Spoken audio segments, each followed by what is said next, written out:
Hello, everyone. I'm Bhumi Tharoor, Managing Editor at The Atlantic, and we're so thrilled to welcome you all to this year's Atlantic Festival.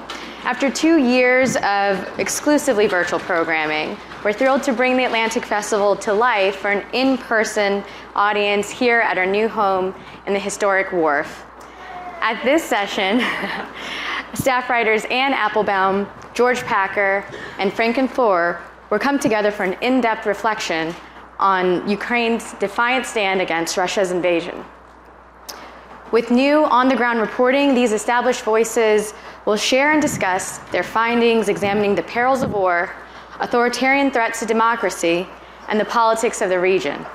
This conversation is moderated by PBS NewsHour's managing editor and anchor, Judy Woodruff.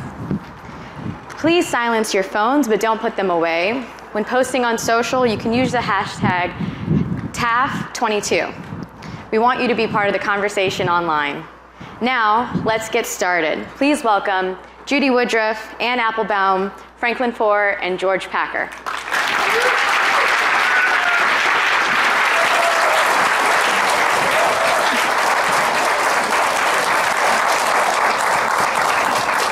Thank you so much. It's such a privilege to be here on this gorgeous day and to talk about this very, very heavy subject that we are about to discuss. First of all, thank you to Jeffrey Goldberg for the invitation to join this august group. And I have to say how lucky I am to get to speak with these three extraordinary journalists who you couldn't have a better threesome to talk about what we're here to talk about. So you've all been to Ukraine, you know the country. Frank, your ancestors are from Ukraine. We'll talk about that in a minute. But Anne, I want to start with you because right now we are in this very interesting moment. Vladimir Putin is facing criticism not just from his allies abroad, from China, from India. He's facing criticism from within the country. We're watching this exodus of many young men who are trying to get out. And we're seeing this rushed referendum inside Ukraine. Does Vladimir Putin right now realize he badly miscalculated? What is going on in his mind? Is he any closer to thinking about negotiation and changing the course of this war? So first of all, thank you. I too am delighted to be here. I think it's the first Atlantic Festival I've been to. And also, obviously, since COVID, it's great to be back in person. I was in Ukraine about 10 days ago, which was a moment of genuine euphoria. For the first time, the Ukrainians were taking back territory. Unexpectedly, their troops were moving very fast across the northern part of the country. And one of the questions that kept coming up was, is this a real turning point? In other words, has something changed? Does it really matter that they've taken it back? And there was a kind of conversation among Western analysts about, this north, it doesn't really matter. It's not as important as other parts of the country.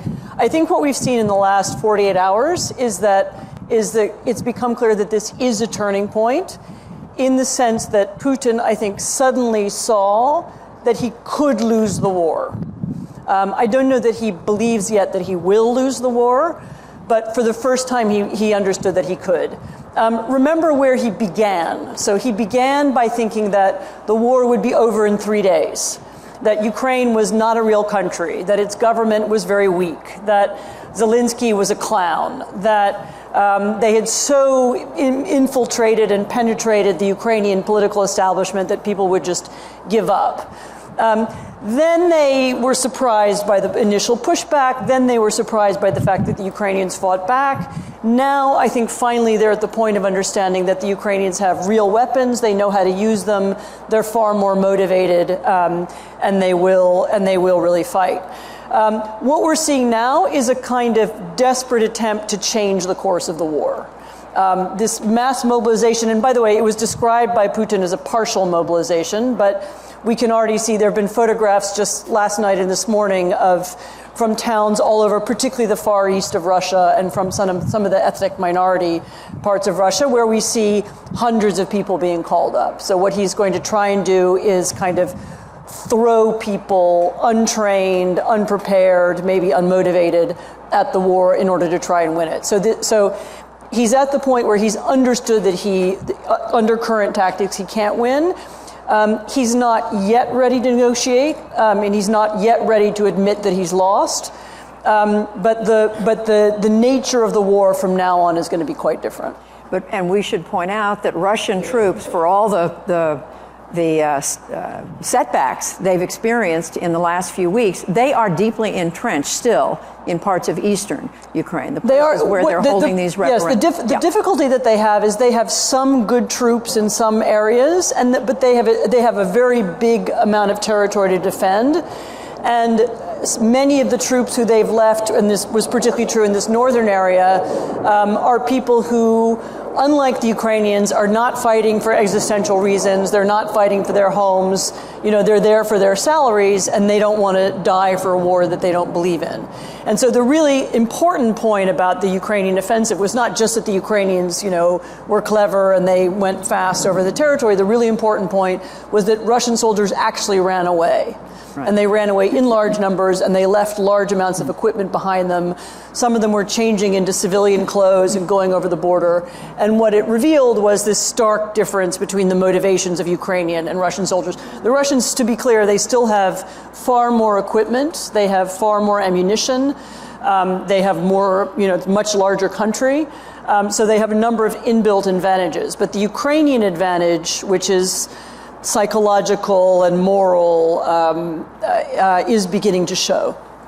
And now I'm going to be asking questions, but I also want the three of you to be thinking about questions you want to ask each other, because you all know this country so well. Frank Foer, as I mentioned a minute ago, you do have family ties in Ukraine. You've written about it in a very moving way, but pick up on Anne's point just now that what the Ukrainians have going for them is this determination to hang on to their country and to stand up to the bully next door. How did that all come about? What does that come from? What's so interesting about it is how it materialized not just at the onset of the war, but kind of more slowly in the years building up to the war. That you have this polity in Ukraine that historically has been extremely divided, and that civil society in Ukraine has had all sorts of problems. You have a highly individualistic culture in Ukraine that's historically been very distrustful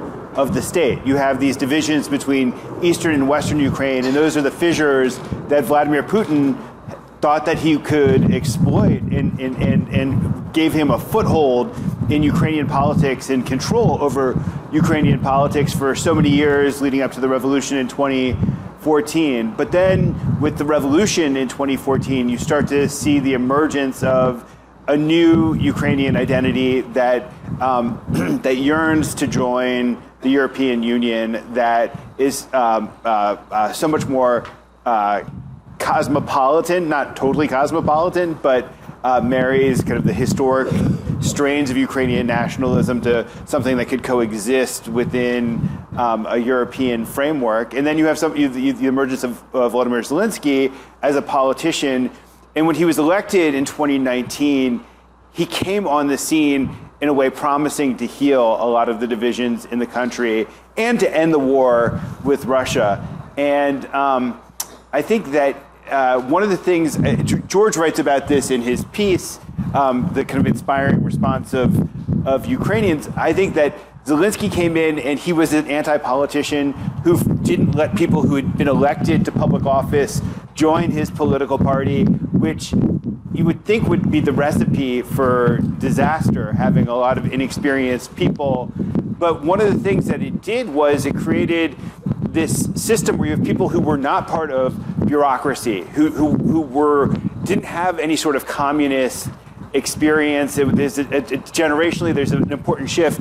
And you have a very decentralized society that's just performed kind of magnificently at assuming their own agency in the fight. And that's what I think that's another important strength that the Ukrainians have, which is that the Russian army is very command and control, and Ukrainian army, which we help to train, has a much more decentralized structure, so they're able to move much more nimbly. But I think that's happened in civil society as well. When you have, in these cities that have been attacked, people haven't been waiting for some authority in Kiev to tell them what to do. They've just done it. It's a very grassroots society. It's kind of organized bottom up rather than top down. And George Packer, as Frank just said, I mean, you have just written about this. You've been to Ukraine, trying to understand what it is about this country and this people that has gotten them to the place where they are. What would you add to what Frank said? Share some of what you saw on the ground. Well, first, it's an honor. Can you hear me? Because I can't hear us. It's an honor to be here with Frank and Anne, both of whom know a lot more about Ukraine than I do. I went there as an amateur who felt something, who just wanted to be there to see it, and honestly to show solidarity with what I thought and still think was an incredibly righteous cause. And I asked just about everyone I met, what is the war about? And the answer in every case that I can remember was, it's about our survival as an independent country, and it's about our freedom to choose the life we want. Freedom is the key word of this war. I heard that over and over again.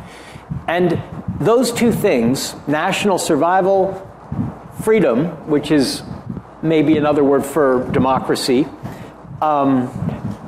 can be opposed. They can be two forces that can conflict with each other. Nationalism and liberalism are often sort of antagonistic. In this country, I would say, we have a problem trying to marry nationalism to liberalism. In Ukraine, as people told me again and again, they're inseparable. Democracy and our independence from Russia are inseparable because our identity that we've chosen is a democratic identity, and it's contrary, it's opposed to the authoritarian, the tyrannical identity that some Ukrainians think is actually deeply embedded in Russian history and character, that top-down, authoritarian, centralized control is part of the identity of an empire. In order to keep an empire together, you have to have central control, whereas a country that's been struggling for a couple of centuries at least to have a separate identity is going to be decentralized and absolutely grassroots, where every town seems to have its own distinct identity. How to make that into a national identity has been the struggle ever since independence in 1991 or 1992, and the role that Putin has played is to accelerate that process by killing Ukrainians regardless of what language they speak, of what religion they follow, of what region they're from, of what their politics are.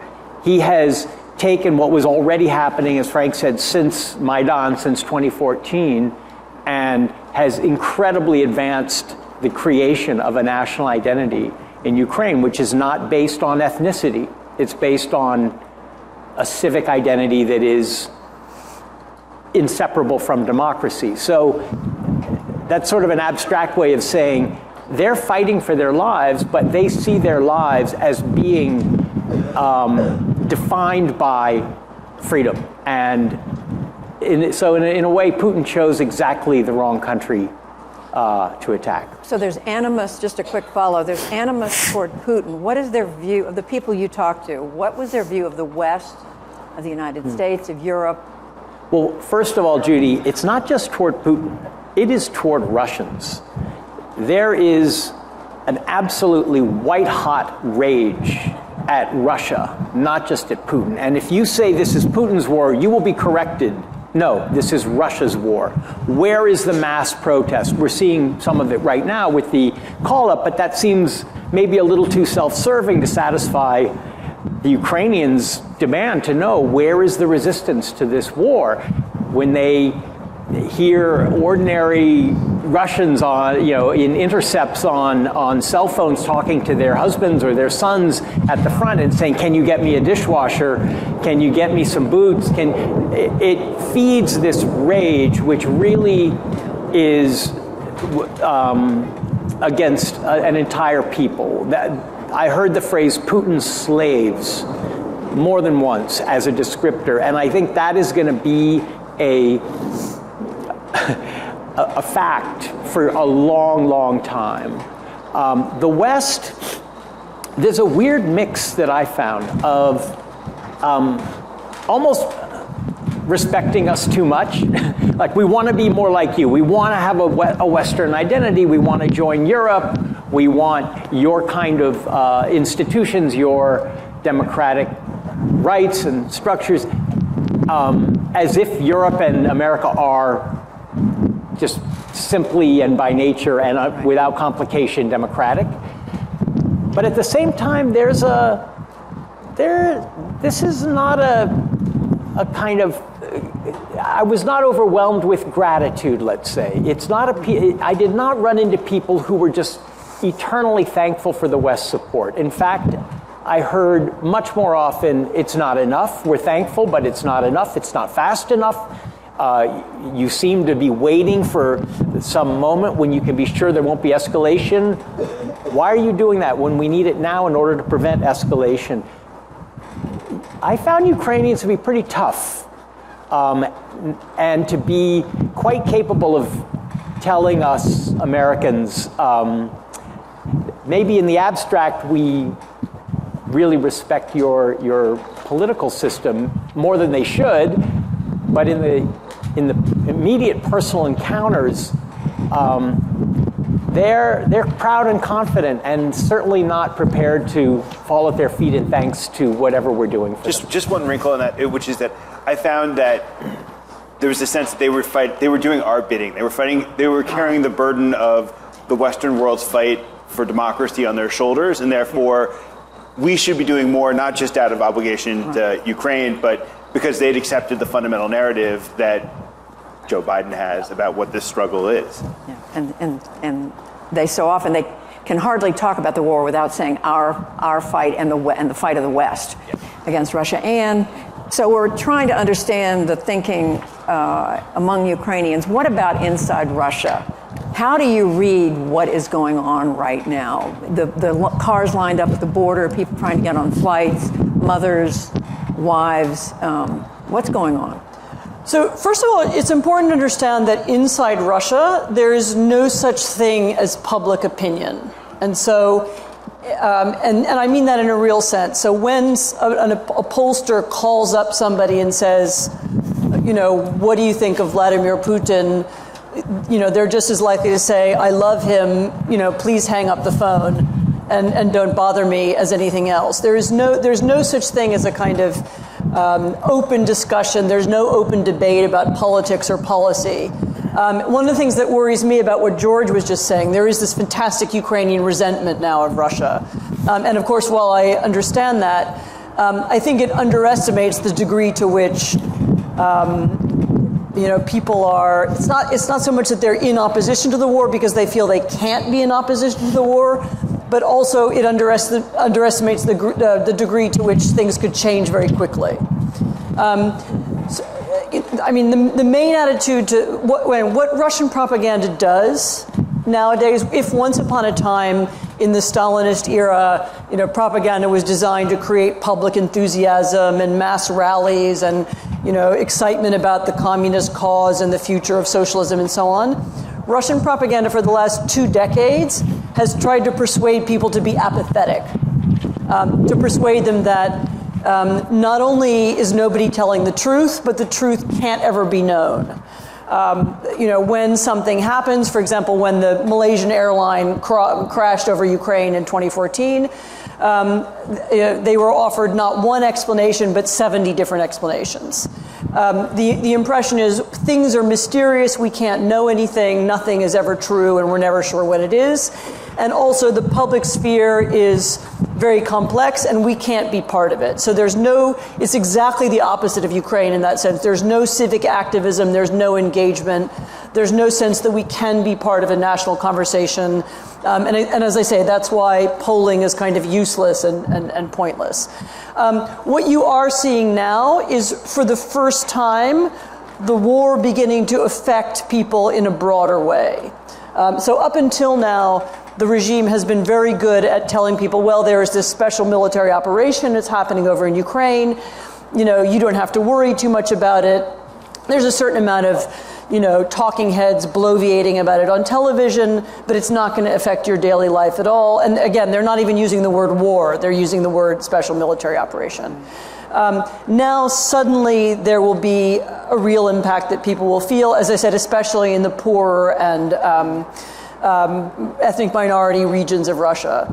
I still don't expect that to create anything that looks like what we would call a political movement. I mean, it's hard to see how a nation that's, you know, that's been that atomized and where people have so few connections to one another could create something that looks like a movement, but you could see evidence of mass public anger. So again, as you say, you're seeing people at the borders trying to leave the country.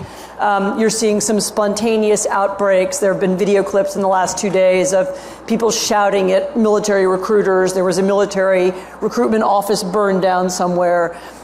You may see incidents like that, and you could see them growing. So you could see a kind of anarchic objection to what's going on. Anne, could I ask you, do you think there's a point at which Putin's determination to survive in power, which seems like his highest motive, it's his only motive. His only motive. He may have fantasies of Russian greatness and restoring empire, but it's all wrapped up with his own survival in power. So could you see a point at which that is more advanced by getting out than by winning? I mean, where he actually sees that the only way to survive is to try to extricate himself from this? I mean, he will have to be first convinced that he has lost and that he can't win and that the war was a mistake. Given how, I mean, you know, despite what the Ukrainians say about this not really being Putin's war, given how closely he's tied his own prestige to the war, you know, he actually kept it secret from most of the people around him. Many of the leaders of Russia didn't believe there would be an invasion and didn't know it was coming. I find it hard to see how he can remove himself from it. But yes, there could be a point when, if he sees it can't be won, even with this mass recruitment wave, which I believe is his attempt to win it, then I can imagine him trying to extract. I mean, we have one advantage, when paradoxically, I mean, the fact that he controls the entire Russian media, so all the television stations, you know, all the, 95% of the internet and so on, means that if he wants to tell a story about why the war has ended, he can. So, you know, if he decides to leave and just, you know, depict it as a great triumph of some kind or some kind of victory, then he has the means to do that. And survive. Hang on. And survive. I mean, as I said, right now, I don't think he is yet convinced that he's lost. So what we're seeing now is him saying, okay, I'm going to up the stakes and throw certainly more people at it. Yeah. But he has, on a base level, lost, given that his plan was to capture Kyiv and then to march up close to Lviv, and that's never going to happen, and he surely appreciates that's never going to happen at this point. And you have the referenda coming at the same time as the mass call-up, and it feels to me like a lot of that is about establishing facts on the ground, where you've now established that this slice of Ukraine is officially part of Russia, which gives him additional leverage at the end of the day when he thinks so. But I mean, the referenda, which I think are starting right now, are going to be so transparently fake. Yeah. You know, that, I mean, the Crimean referendum in 2014, there was enough mumbo jumbo and stuff around it that some people were kind of convinced and so on. I mean, this time he's actually, you know, claiming to conduct referenda in places where they don't even control the territory. So it's going to be so transparently fake that it might even backfire. It might work against him. Right. So, you know, nobody is going to be convinced by it. Right. But Frank, I mean, so many directions to go on this, but when it comes to the Ukrainian people, is there any bottom to their desire to win this war, to do whatever they need to do? I think we've all been to the suburbs of Kyiv, at the very least, that have been occupied by Russia, have been completely destroyed from top to bottom, and we've seen the places where there were mass graves dug. Yeah. And if you're a Ukrainian, it's hard to imagine that you would ever tolerate Russian occupation, knowing what Russian occupation means for your compatriots. And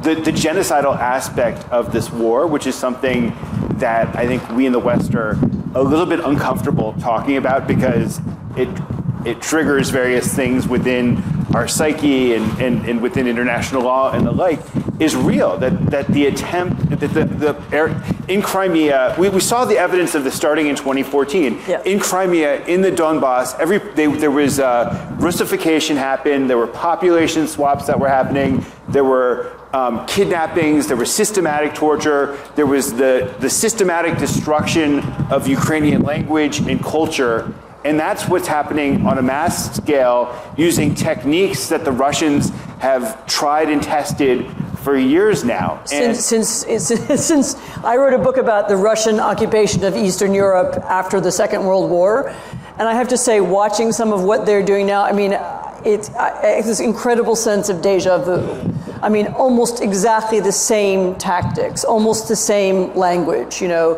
almost the same, we're, using proxy forces, eliminating the textbooks, swapping out the school teachers. I mean, all that was done before. And the Ukrainians, and the other thing you have to remember about Ukraine when you talk about Ukrainian negotiations and so on, is that the Ukrainians have politics too. And there is no Ukrainian leader, whether it's Zelensky or somebody else, who is ever going to be able to say, goodbye to this land and goodbye to the people who live on it. And because it's people are too aware of what's happening. It's not just a war for territory, it's a war for the people who live in the territory, and everybody knows what's happening to them. George, you can't help but look at all this and begin to think from time to time, what does Europe look like? What does the world look like, depending on how this war turns out? What is Russia's relationship with the rest of the world? And ours.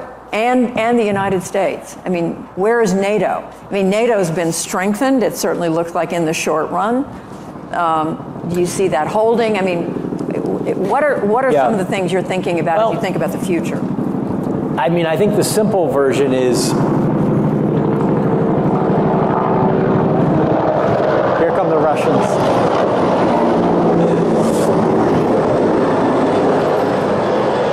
Here at the front line. It's very dangerous here at District Wharf. The simple version is NATO has been strengthened. It's been enlarged. There's now, an 800-mile border between NATO and Russia that wasn't there a few months ago. Well, Turkey's holding up a little bit anyway. Yeah. Well, but that's the more complicated answer, which is even within Western Europe, there are politics going on that are going to push against this. Sweden just had an election in which a far-right populist party won something like 20% of the vote and may well be part of a coalition government. Italy is having an election on Sunday in which people are predicting that the far right is going to take power. France still has a strong far-right populist politics that didn't win the presidential election but did very well in the parliamentary election. So even as NATO strengthens and appears to be pretty solidly determined to call Russia's bluff on energy and other things within each country in NATO, there are forces working against it. And here, if the Republicans win one or both houses of Congress in November, I read that Senator Chris Murphy is predicting that they will try to block aid to Ukraine. And if Donald Trump, God help us, is reelected in 2024, we will switch sides.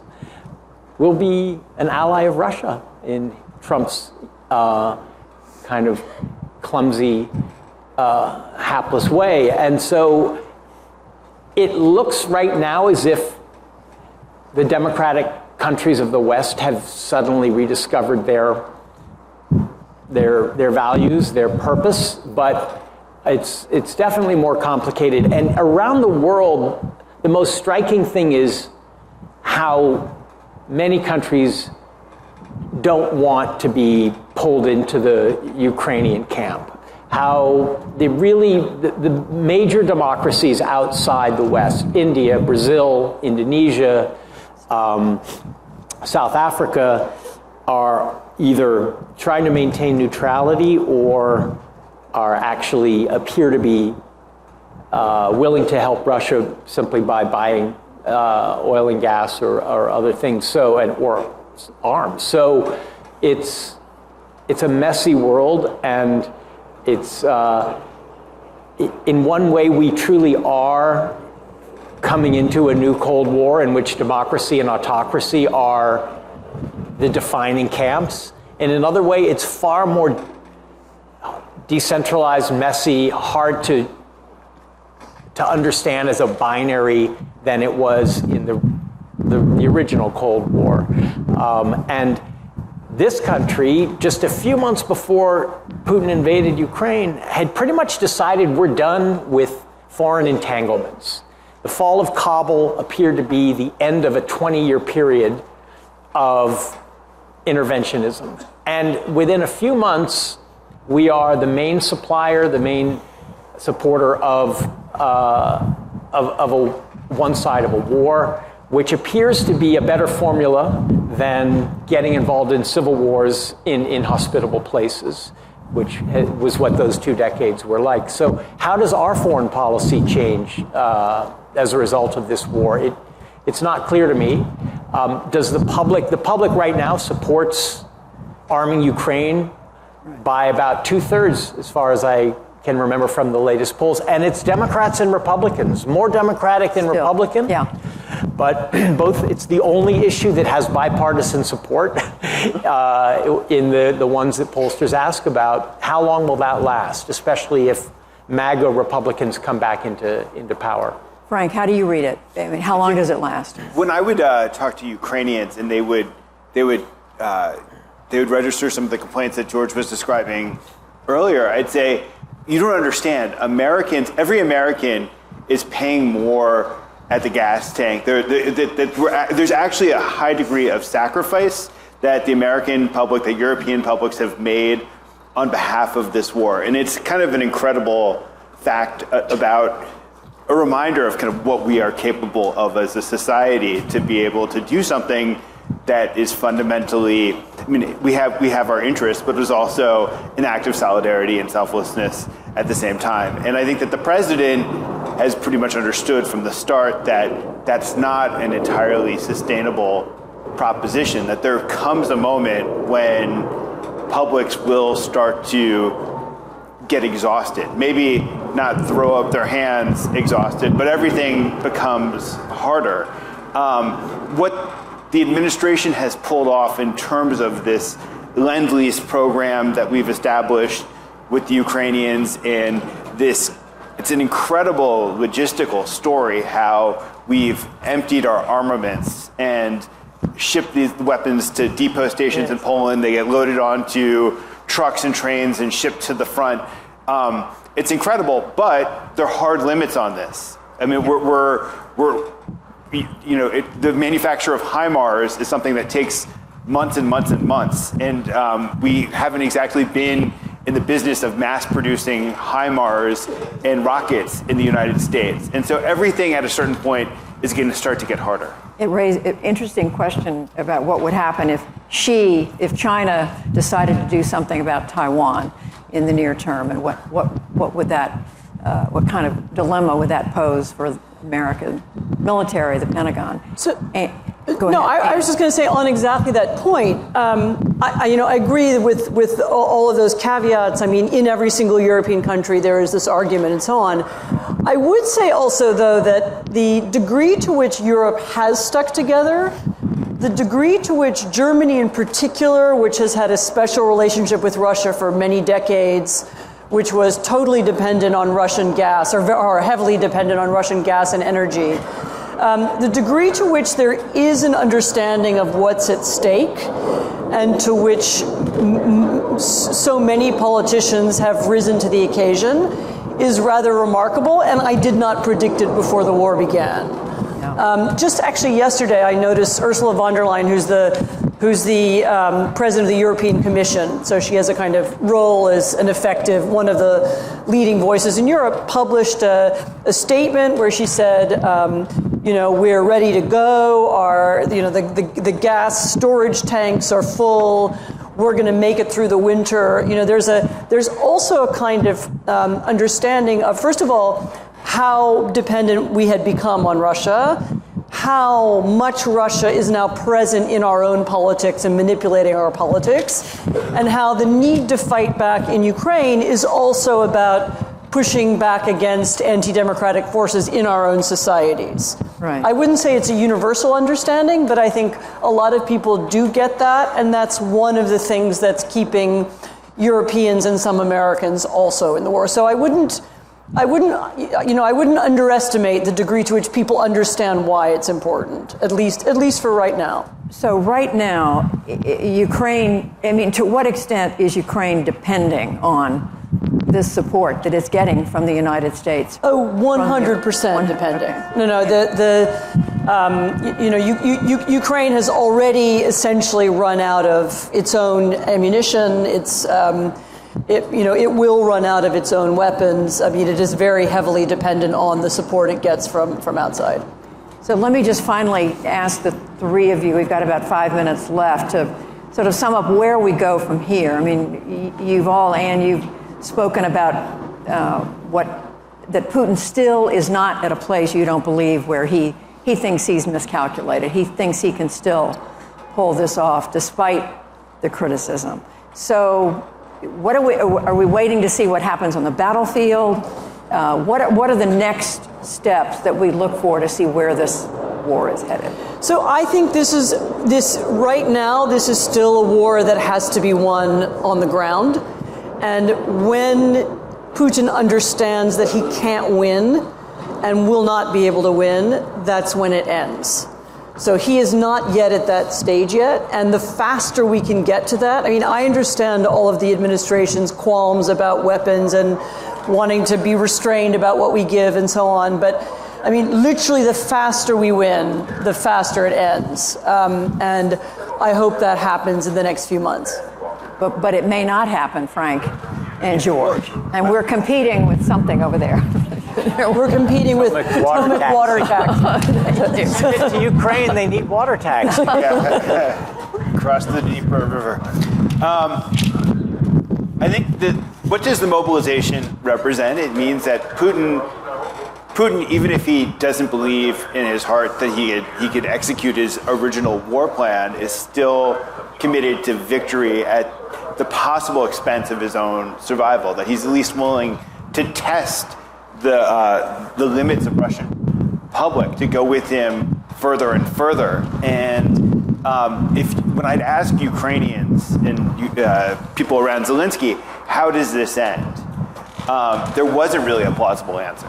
Their answer is when Vladimir Putin dies, or maybe even after that, or falls out a window. Or falls out of a window, right? Because they know that they've lived this hard experience of knowing that even when Putin stops, he never really stops, and that Putin is bent on it's for some deep psychological reason, he views himself as somebody who's on a historic mission to return Ukraine to Russia.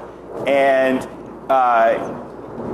his survival, as Anne said, his survival is probably the thing that matters to him most. But I think that those delusions are so powerful within him that he's unlikely to surrender them quickly or easily. And so I don't think that, even with quick military victories, I don't think that's going to collapse Putin's will to win. George, that leaves us with a picture of a world kind of helpless to stand up to this one leader, this one authoritarian leader who will do whatever he wants. I mean, the analogy that keeps coming to mind is Hitler. I think it is the closest analogy. It's one that one should be very careful of making, but I can't think of a closer one. The difference is Russia has nuclear weapons and Hitler did not. So destruction of a madman is not the way this is going to end from outside. You know, people in the West have been asking, why don't they negotiate from the beginning? And there were negotiations at the beginning. And it turns out that Zelensky was prepared to make a deal, and Putin was absolutely not interested in it. And the negotiations ended because Russia wasn't serious. People ask, how can they continue to suffer such loss and not want to negotiate an end to this? Because the sacrifice, the price, the pain is just unbelievable. I didn't drive across Ukraine, but if you drive across Ukraine, you just see destruction almost everywhere, and everyone has lost someone. And every town has a freshly dug cemetery where the soldiers are lying. And so it's just an unbelievable amount of loss. But Ukrainians answer that loss is the reason why they have to keep fighting, not a reason to negotiate an end. So there's a kind of contradiction in how one looks at the suffering and then thinks of a way out. So we haven't talked about negotiations, and I don't think there are going to be negotiations. I think it's going to continue. It's going to be terrible. And one should never forget how much human suffering is going on. But I think what Frank heard is right from Zelensky's people, that they will not stop until they can tell their people we've won. We've retaken our land. We have punished the aggressor to the point where this won't happen again. I don't see that resolving in a few months. I think it's going to be a long agony. And I honestly can't see an end yet. Very depressing. Well, the lesson from history is that Hitler ultimately lost, but look at what he did before he died. And on that terribly... Someone want to end on a cheerful note to end on. I can give you a cheerful note to end on. Kiev is a great city. You should all visit it. A colleague of ours went on holiday to Odessa this summer, Graham Wood. Really enjoyed it. So there's something to look forward to in the future. Lots of things. Not everything is destroyed.